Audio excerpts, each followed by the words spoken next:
I thought I'd hop on here real quick and show you guys a tutorial. Nobody's woken up in my house yet, so I don't know if I'll barge in here or not, but all I did was I part my hair on the side normally anyways and took it back a couple inches and then down to my ear.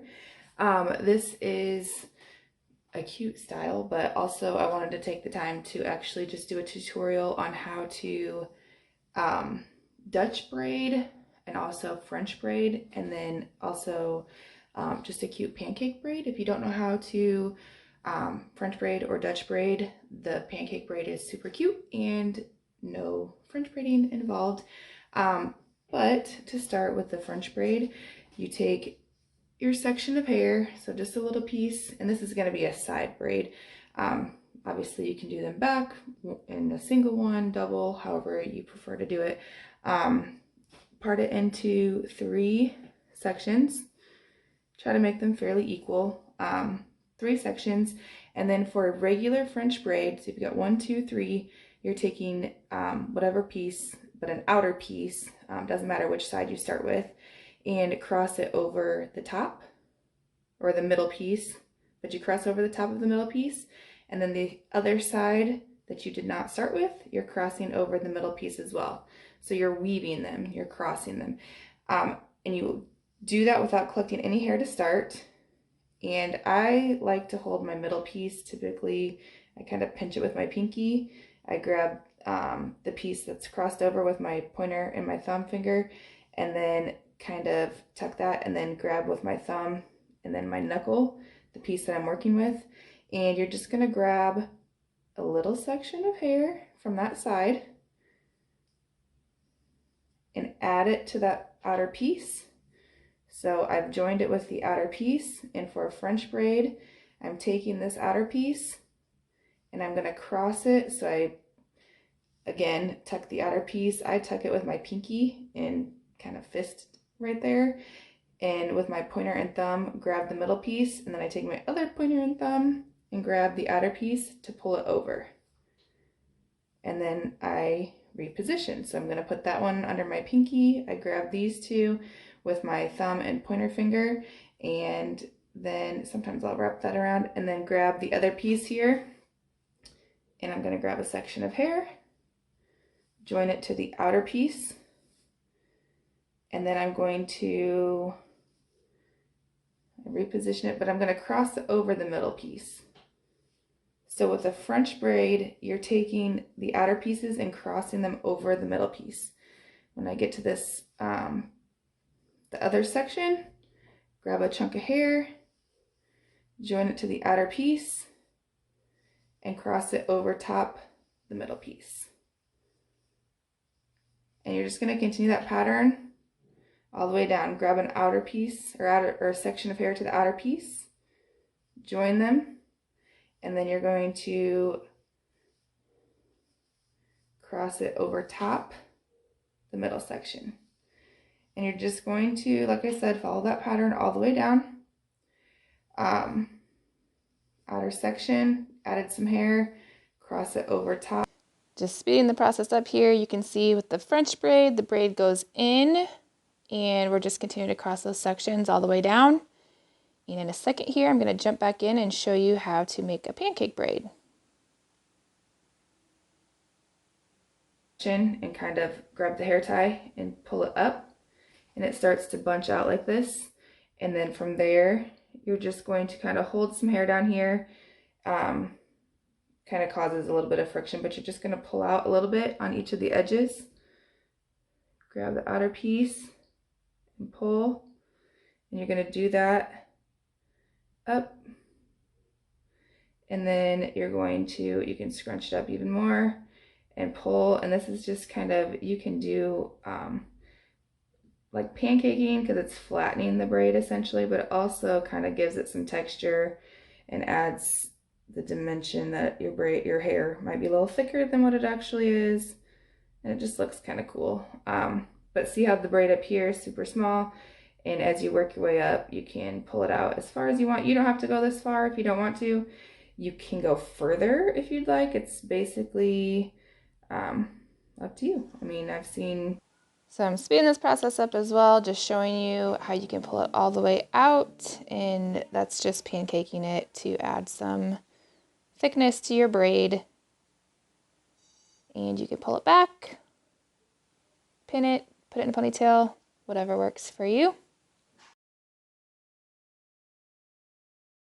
If you just braided it out and you're just kind of going to pin it back here, you wouldn't necessarily have to do that. So for the Dutch braid, it's the same thing.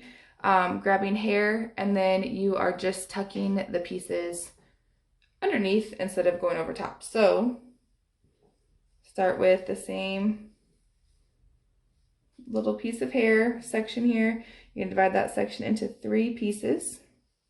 Try to make them as even as possible, but it doesn't have to be perfect. 3 pieces, doesn't matter again which outside piece you start with, and you're going to tuck it underneath the middle piece, and then the other piece you're going to tuck underneath. So you always start without grabbing any hair first and tucking each outer piece under the middle. And again, it's just a weave, kind of like 3-man weave for any of you basketball people out there. Take a section of hair, add it to the outer piece, and you're, this time, instead of wrapping over for the French braid, you're wrapping under. And this, as we go through, you'll see will give it the illusion to pop out instead of tucked in. I grabbed a section of hair, added it to my outer piece. I still have my middle section and my outer section here. And I typically hold it with all 3 hands. All 3 pieces with one hand, and then I reach through and grab the middle section and pull it over top, which is also tucking that outer piece underneath the middle. It's whatever's easier for you guys. Obviously, there's lots of ways to hold your hair. It's whatever's comfortable for you. Take this outer piece here. Here's my middle piece. I'm tucking the outer piece underneath the middle. And I've got my 3 sections, 1, 2, 3. Grabbing another section of hair here. And I'm just gonna speed this process up. It's the same pattern all the way down. So you're just grabbing sections of hair to the outer piece and wrapping it underneath the middle. And as you can see, the braid pops out instead of being tucked in. And it's gonna make it easier for us to actually pancake the braid all the way up through even the part where you're gathering hair. So not just the end of the braid. So we're just gonna continue this all the way down, continuing to wrap the outer edges, outer pieces underneath the middle piece. And then I'm going to show you again how to pancake it all the way through. So I always pinch the hair tie and grab a section of hair at the bottom and just pull it up. It kind of starts the process. You can start from the bottom. You can try to start from the top. Typically you'll go over and over them several times just to kind of get them how you like them.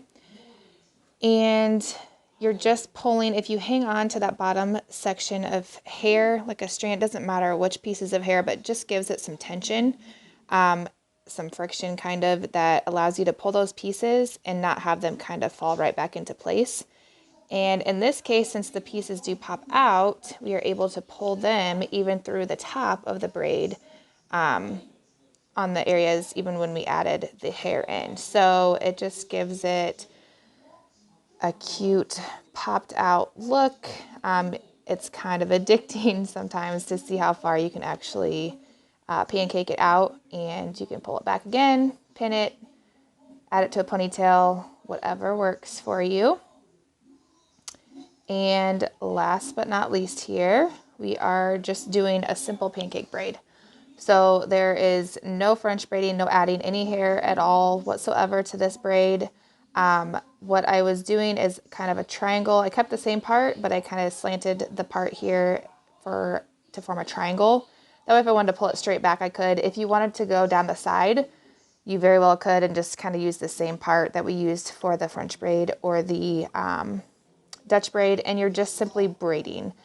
I think the Dutch braid, so wrapping pieces underneath, is a little bit easier to pancake, but it would work either way. So whatever way you're comfortable braiding, you're just doing a simple braid. And again, we're just doing the pancake part. So you're pinching the hair tie to kind of start it, but then you're just pulling pieces from the outer edges while holding strands of hair at the bottom, just to give it that tension, and you're just pulling them out. And I start small. You can go back over and over, and just kind of keep pulling out until you're happy with the look that you've gotten. And it's okay, as you could see, the first initial braid was very super thin. You want to start with a small amount of hair, pull it out as far as you'd like, and it just adds dimension to your style. So you could pull it back into kind of like pigtails. If you were doing it on a younger child, you could pull it to the side and pin it, kind of like I did here if you were doing it on yourself. My daughter hates poof. She's 11, but she does not care for the poof. I like poof. So I could pin it there, leave it, and kind of style the rest to make it look natural. You can pull it to the side, add it to a side ponytail, which I also did here as well, and ended up leaving it that way. But here are the finished products. Hopefully it made things a little bit easier to understand and how to create these looks. Thanks for watching.